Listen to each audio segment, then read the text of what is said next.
കരഞ്ഞവരുണ്ടാവും, കരയാത്തവരുണ്ടാവും. പണ്ട് കാലത്തൊക്കെ ജീവിച്ചിരുന്നവരും പണ്ടുള്ള ആൾക്കാരെ എനിക്ക് ഭയങ്കര ഇഷ്ടമാണ്. അവർക്കൊക്കെ പരസ്പരം ഒരു സ്നേഹം ഉണ്ടായിരുന്നു. ഒരു ആത്മാർത്ഥമായ ഒരു സ്നേഹവും ഒരു ആത്മാർത്ഥതയൊക്കെ ഉണ്ടായിരുന്നു. പക്ഷെ ഇപ്പോൾ ഉള്ളവർക്കൊന്നും അങ്ങനെ ആത്മാർത്ഥതയൊന്നുമില്ല. അവരവർക്ക് അവരവരുടെ കാര്യം അത്ര തന്നെ, അല്ലാതെ അങ്ങനെ ആത്മാർത്ഥതയുള്ളതായിട്ടൊന്നും. എന്നാൽ ചിലർക്കുണ്ടെന്ന് താനും. പക്ഷെ അത് തിരിച്ചറിഞ്ഞ് വരുമ്പോഴേക്കും നമ്മൾ ചിലപ്പോൾ വൈകിപ്പോയിട്ടുണ്ടാവും. എനിക്കറിയില്ല.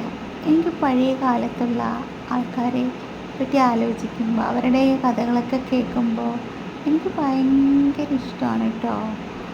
അതായത് കുറേ നൂറ്റാണ്ടുകൾക്ക് മുമ്പൊക്കെ ജീവിച്ചിരുന്നിട്ടുണ്ടായിരുന്ന സാധാരണക്കാരൊക്കെ ഉണ്ടല്ലോ.